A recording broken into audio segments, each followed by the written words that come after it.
안녕하십니까. 암호화폐 정보를 전달해 드리는 닥터 비트맨입니다. 네, 금요일에 아침이 밝아왔습니다. 어떻게 편안한 밤 잘 보내셨나요? 이제 아마 새벽간에 이 크립토 시장을 보신 분들은 밤을 지샌 분들도 계시지 않으실까 싶은데, 특히나 선물 투자자분들은 거의 잠을 못 주무셨으리라 생각이 듭니다.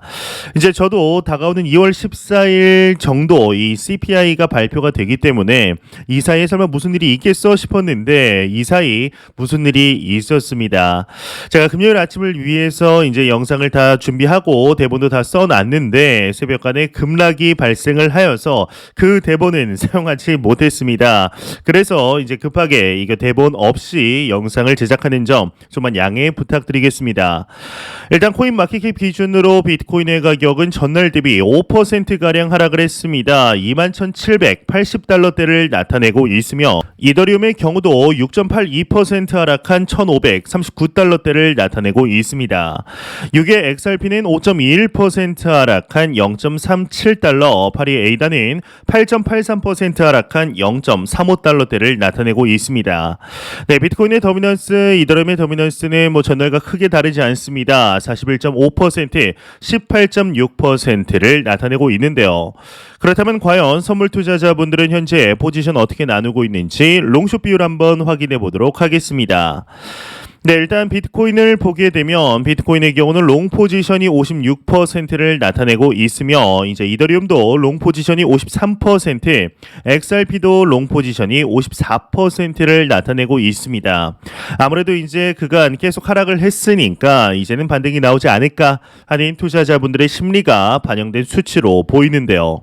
그렇다면 도대체 왜 암호화폐 시장이 갑자기 하락을 했을까? 지난 2022년 5월에 루나 사태 발생하고 11월 FTX 발생하고 12월 바이낸스 퍼드 발생하고 그리고 12월 말에 후오비 글로벌 이제 발생했고 1월에 넥소 관련 발생했으면 이제는 좀 잠잠해져야 되는 게 아닌가.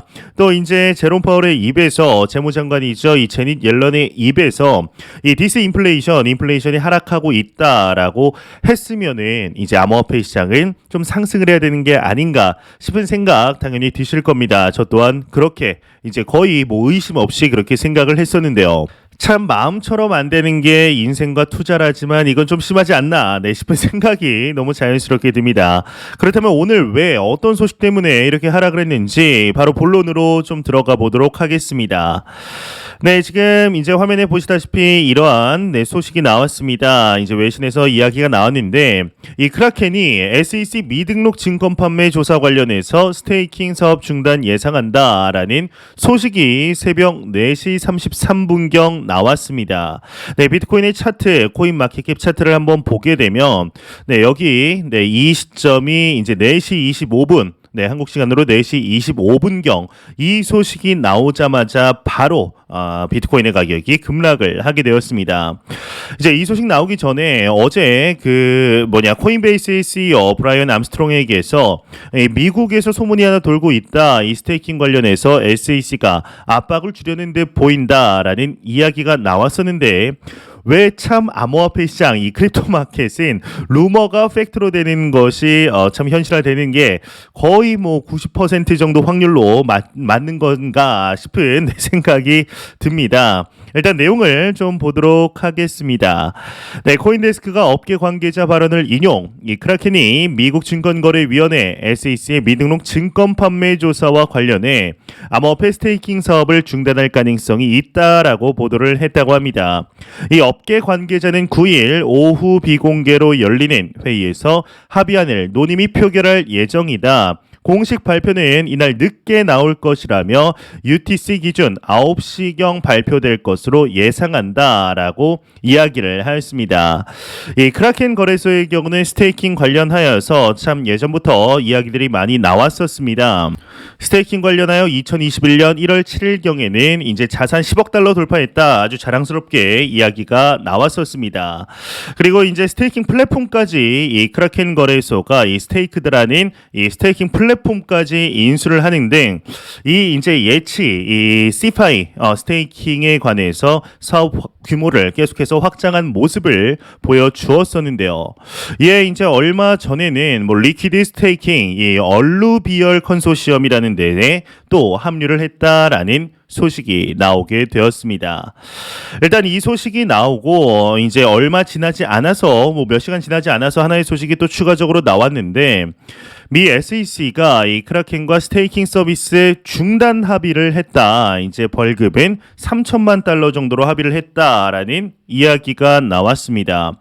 벌금 3천만 달러라면은 한화 현재 환율로 약 370억 원 정도 되지 않을까 싶은데 좀 내용을 보게 되면은 크라켄의 이제 공식 채널을 통해서 이 SEC가 암호화폐 스테이킹 서비스 중단 등 내용이 담긴 합의안을 공개했다. 이 합의문에 따르면 크라켄은 암호화폐 스테이킹 서비스 프로그램의 미등록 판매와 관련해 3천만 달러의 벌금을 지불하기로 합의를 했다고 합니다. 이제 SEC의 경우는 크라켄이 2019년부터 크라켄 풀을 통해 일반 투자자에게 스테이킹 서비스를 제공했고 이 투자자는 관련 리스크에 노출됐다라고 설명을 했는데 이 게리 겐슬러 SEC 위원장은 해당 조치가 암호화폐 스테이킹 제공 업체에게 이 서비스 등록뿐만 아니라 공정하고 진실되게 정보를 공개해 투자자를 보호해야 함을 보여줄 것이다라고 이야기를 하고 있습니다. 참 SEC가 다시금 이 암호화폐 시장의 개미지옥 이제 이 투자자 보호라는 명분으로 오히려 실제적으로 암호화폐 투자를 하고 있는 투자자들에게는 엄청난 천문학적인 손실을 안기고 있다라는 것을 좀 이렇게 생각을 했으면 좋겠는데요. 예, 이제 어제 이 CNBC의 진행자이죠 렌 로이너가 이러한 언급을 하였었습니다. 예, SEC가 암호화폐 산업에 심각한 피해 가져올 조치를 시작했다라는 이야기가 나오면서 이 게리 겐슬러 문어 대가리는 암호화폐 트러블이다. 네, 그렇죠. 저희도 그렇게 생각을 합니다. 그들은 이미 암호화폐 산업에 심각한 피해를 줄 수 있는 조치를 취하기 시작했다. 나가라는 신호인가? 라고 지적을 했었습니다. 이제 어제이죠. 10시 정도에 나온 이런 이야기였는데 이제 10시 정도에는 저는 거의 뭐 자기 직전이었기 때문에 전혀 이러한 내용을 보지도 못했었고 아마 이때 이제 잠을 안 자고 보더라도 이게 과연 무슨 얘기인가? 설마 이 코인베이스의 CEO의 언급이 사실인가까지 정도만 아마 생각을 하지 않았을까 싶습니다. 이 크라켄과 미 SEC 간의 소송의 경우는 이 코인베이스가 미등록 증권 관련하여서 2022년 기소되었을 때 같이 좀 언급이 됐었는데 그때는 이제 크라켄 관련하여서는 미등록 증권이라기보다는 이란 제재 위반에 대해서 이 미 재무부가 기소를 했던 소식이 나왔죠. 이제 그거는 합의가 되었었는데요. 갑자기 어제인가요? 이틀 전인가요? 이 크라켄과 SEC가 지금 미등록 증권 관련하여서 좀 이렇게 조사를 하고 있다라는 이야기가 나왔었는데 이렇게까지 빠르게 합의하고 뭐 벌금하고 이러한 이야기들이 나오는 것이 그 전부터 이제 뒤에서 뭔가 이야기들이 나왔던 것이 거의 100% 확실시 되고 있습니다. 예, 이제 크립토 퀀트의 대표 주기영 대표의 경우는 이 조치가 이제 발생을 하고 이 사건이 터지면서 이러한 언급을 하였습니다. 암호화폐 업계에 이제 규제 회색지대가 없다라고 이야기를 했는데 내용을 보면 이 미등록 증권 판매 조사와 관련해 이 스테이킹 서비스를 중단할 예정이라고 알려진 가운데 이 크립토 퀀트 대표가 트위터를 통해 더 이상 이제 회색지대는 없다, 그레이 에어리어는 없다라고 말을 했습니다. 이제 코인데스크에 해당 기사를 공유하면서 암호화폐 업계가 규제를 받는 비즈니스와 규제를 받지 않는 비즈니스로 나뉘고 있다, 양극화가 생기고 있다라고 덧붙이게 되었습니다. 네, 참 이제 시간이 지나면서 안 좋은 소식들, 이제 좀 긍정적인 소식들 좀 나와야 되는데 계속해서 안 좋은 소식들만 나오면서 비트코인의 최고 가격 24,200달러, 지난 FOMC 이후 도달한 24,200달러가 정말 지금 입장에서는 높아 보이는 것이 사실입니다. 예, 미국 국세청에서 이러한 또 언급이 나왔습니다. 이제 법원에 크라켄 정보 소환장 집행 허가 요청 문서를 제출했다라고 이야기가 나왔는데 이게 뭔 내용이냐? 이제 IRS의 미 국세청이 크라켄이 스테이킹 프로그램을 통해 미등록 증권을 판매한 혐의와 관련해 이 SEC와 서비스 중단 이 3천만 달러 벌금 지급을 합의했다라고 발표된 지 몇 분 만에 해당 문서를 법원에 제출했다고 합니다. 이 미 국세청은 2021년 처음 소환장을 발부했으나 크라켄이 이를 따르지 않았고 또한 소환장에서 요구한 기록, 서류 데이터를 제공하지 않았다라고 전했다고 합니다. 일단 나오는 이야기들을 보게 되면 이 크라켄 같은 경우도 지금 암호화폐 시장 사업을 운영하면서 미 정부와 좀 트러블이 있던 것들이 서서히 좀 나오고 있습니다. 예, 안 좋은 소식들은 이렇게 항상 이렇게 좀 겹겹이 나옵니다. 또 하나 안 좋은 소식이 나온 것이 있는데 이 최대 P2P 거래소 로컬 비트코인이 10년 만에 서비스 종료 선언을 하게 된 소식도 나왔습니다. 이 핀란드 소재 비트코인 P2P 거래 플랫폼 로컬 비트코인이 출시 10년 만에 서비스 종료를 공식 발표를 했다고 합니다. 그러면서 2월 9일부터 신규 가입 중단, 2월 16일부터는 비트코인 거래 및 출금을 제외한 원래 사용을 중단한다고 합니다. 그리고 12개월간 고객들은 플랫폼에서 비트코인 출금만이 가능하다고 하는데 이 서비스 종료와 관련해서 로컬 비트코인 측은 크립토 윈터 이 암호화폐 약세장이 지속되는 동안 서비스 유지를 위해 노력했는데 유감스럽게도 더 이상 비트코인 거래 서비스를 지속할 수 없다라는 결론을 내렸다고 합니다. 이 플랫폼은 향후 12개월간 비트코인 출금을 지원하겠지만 가능한 빨리 자산을 출금하는 것을 권장한다라고 이야기를 했습니다. 아마 이 영상을 보시는 대부분의 분들의 경우는 뭐 이렇게 뭐 로컬 비트코인을 통해서 투자를 하신 분들은 거의 없으시겠지만 혹시나 이제 로컬 비트코인을 통해 거래를 하신 분들 여기에 뭐 잔액이 좀 남아 있는 것 같다 이제 싶으신 분들은 하루빨리 잔액을 이렇게 회수하시길 바랍니다. 네, 참 이런 소식들 계속 나오면서 한 전문가에게서 이러한 의견도 나왔습니다. 좀 길죠. 긴데 전부 다 좀 봐야 할 만한 이런 가치가 있다라고 판단이 듭니다. 약간 지루하시더라도 정말 도움이 될 거니 한번 보시길 바랍니다. 이 전문가가 이런 얘기를 했습니다. 이제 미 정부 은행권을 통한 암호화폐 산업 전방위 압박 전략 착수했다. 제2의 초크 포인트다. 이제 제2의 초크 포인트라는 단어를 저는 뭐 처음 들어봤습니다. 아마 보시는 분들 중에도 처음 들어보신 분들이 많지 않으실까 싶은데 이에 대해서도 밑에 내용이 나오니 일단 한번 보시고요.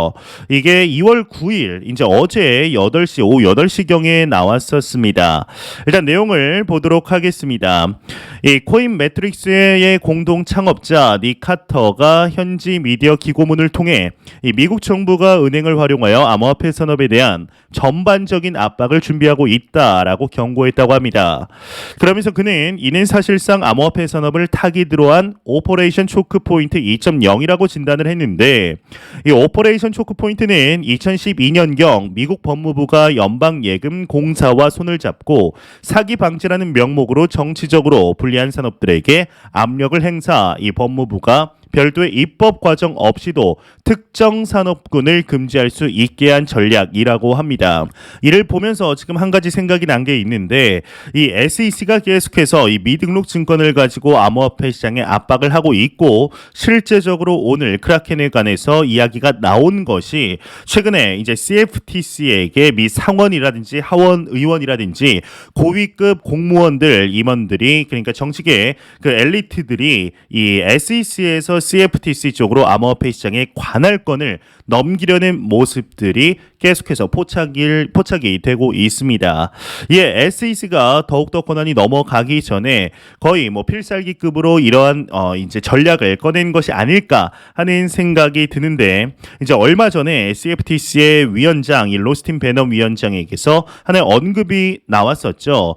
이 암호화폐 규제에 관해서 최우선 과제로 삼을 거고 위원의 모든 권한을 총동원하겠다라고 거의 SEC에게 선전포고를 설명을 하였었습니다. 이에 대해서 SEC가 좋다 한번 해보자라는 식으로 지금 암호화폐 시장에 완전히 뭐 시장을 없애버리겠다라는 이런 규제를 만들진 않았지만 그럼에도 압박할 수 있는 모든 총동원을 한 것이 아닐까. 그럼으로써 이 크립토 시장에 두려움이 만연하게 만들고 봐라 우리 말 잘 들어라 라는 것이 아닐까라는 생각이 지금 불현듯 생각이 났습니다.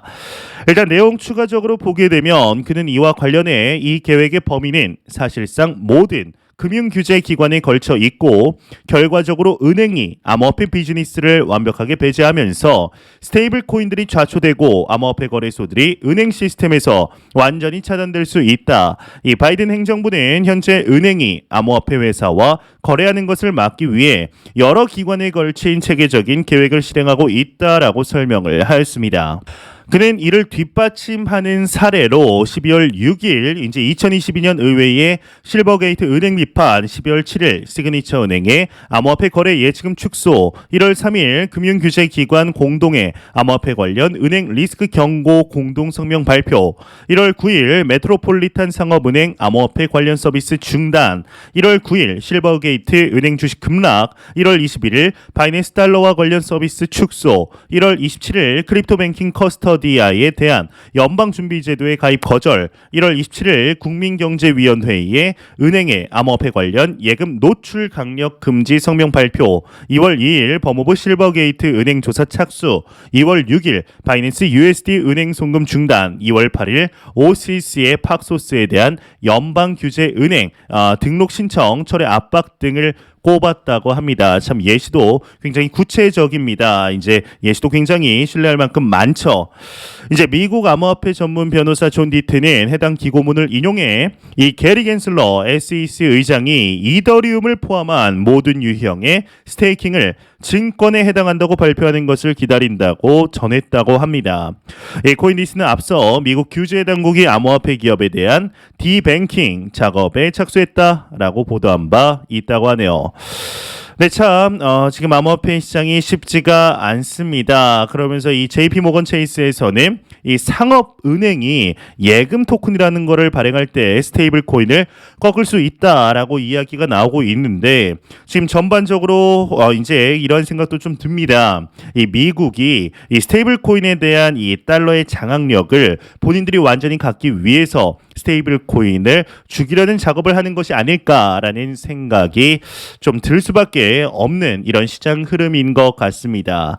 이제 이러한 이야기들이 나오면서 코인베이스에서도 이런 하나의 언급이 좀 나왔었는데 이제 본인들의 이 스테이킹 서비스는 증권과 무관하다라는 언급을 하면서 본인들의 서비스, 이 스테이킹 서비스는 오늘 발표된 뉴스에 영향을 받지 않았고 앞으로도 스테이킹 서비스 계속해 제공할 계획이다라고 전했다고 합니다. 일단 코인베이스 CEO에게서 이러한 언급이 나온 것이 쉽사리 이해가 되지 않을 수 있습니다. 아니 뭐 크라켄도 스테이킹 서비스가 있고 코인베이스도 이제 스테이킹 서비스가 있고 이 바이낸스도 그 스테이킹 서비스가 있는데 그렇다면 이 크라켄과 이 본인들의 스테이킹 서비스에 뭔가 차이가 있는 것인가, 뭐 이자 주는 것 똑같은 게 아닌가라는 생각이 저도 자연스럽게 드는데 일단 이에 대해서는 조금 더 조사를 해봐야겠지만 아무래도 이 스테이킹과 관련하여 진행하고 있는 뭐 토큰 중에 좀 차이가 있지 않을까. 그거 말고는 스테이킹이라는 거는 CeFi 스테이킹은 다 똑같죠. 이에 대해서 이제 CeFi가 영향을 받으면 DeFi도 영향을 받는 것이 아니냐라는 이야기들도 나오고 있지만 지금의 초점은 DeFi 스테이킹보다는 CeFi의 초점이 조금 더 잡혀 있다. 그리고 SEC가 이렇게 급작스럽게 며칠 만에 합의에 도출하게 된 것은 아무래도 기존의 문제점들을 이미 다 가지고 있었고 타이밍을 봐왔던 것이 아닐까 생각이 듭니다. 뭐 흔히 정치인들을 보게 되면은 본인들의 뭐 사건이 터질 때 연예인들의 이슈를 통해서 그런 것을 무마하려는 여론을 잠식시키려는 그런 전략과 비슷하다라고 생각이 드는데 이제 크라켄 같은 경우는 이제 스테이킹 지금 보시게 되면은 여기가 이제 크라켄 거래소입니다. 크라켄 거래소인데 아직까지는 여기를 보게 되면은 스테이킹이라고 써 있습니다. 이 스테이킹 누르면 네, 지금 뭐 제가 크라켄 아이디가 없기 때문에 들어가진 못하지만은 이제 지금은 아마 이제 스테이크를 누르면은 스테이킹이 불가하다라고 뜨지 않을까 싶습니다. 일단 보게 되면 네, 굉장히 이율 자체는 좀 높았습니다. 예, 높았죠. 이더리움이 4에서 한 7%, 이더리움 2.0이니까 4에서 7% 정도. 네, 6에서 9% 정도. 아마 이제 출금은 다 가능하게 하지 않을까 싶습니다. 뭐 크라켄 거래소 자체가 이렇게 무너진 지난 11월 FTX와는 약간은 결이 다른 이런 소식이기 때문에 이제 공지사항들이 올라오겠죠. 네, 그러면서 이제 한국 시간으로 오후 6시인가요? 6시 아니면 4시경에 SEC에게서 이에 관해서 공식 발표가 또 한번 있다라고 합니다. 그때 암호화폐 시장의 가격이 또 한번 요동을 칠 것 같은데 참 이제는 끝이 났나 싶던 이런 크립토 마켓의 좀 안 좋은 이런 기조들이 11월 FTX의 12월 바이낸스 퍼드로 인해 다 날아갔다라고 생각을 했는데 아직 끝난 게 아니었습니다. 이제 정말 이 규제 철퇴가 시작이 될까요? 이제 중장기적으로 볼 때는 규제라는 것이 절대로 나쁜 것이 아닙니다. 제도권으로 들어오기 위한 절차 중에서 어쩔 수 없이 이 아픈 부분을 도려낼 수밖에 없습니다. 이 아픈 부분을 도려낼 때 상당히 고통스럽지만 나중에 시간이 지남에 따라 더욱더 세살이 돋고 건강해지는 이런 걸 볼 수 있듯이 규제 자체가 나쁜 건 아니지만 지금의 충격 여파가 단기적으로는 불가피할 것으로 보이는데요. 이에 만약에 2월 14일 날 CPI가 이제 예상치보다 좀 하회를 하게 되면은 충분히 안도랠리 이제 지난 이렇게 하락했던 분을 다시 한번 좀 회복할 수 있을 정도로 올릴 수 있지 않을까라는 생각이 듭니다. 네, 참 이제 아쉽습니다. 그래도 이제 방금 영상 시작했을 때보다는 다시금 비트코인의 가격이 조금 올라왔는데, 네, 뭐 사실 이게 지금 의미가 없죠. 뭐 4.5%, 뭐 거의 5% 가량 이렇게 하락을 했는데 여기서 0.5% 반등 온다고 뭐 이렇게 크게 문제가 있을까요? 일단은 21,700달러가 무너지게 되면 21,300달러가 강력한 지지선인데 거기까지 내려가지 않기를 진심으로 바라보겠습니다. 지금 대본 없이 급하게 영상을 만들다 보니까 중간에 약간 어버버한 점은 조금만 양해 부탁드리겠습니다.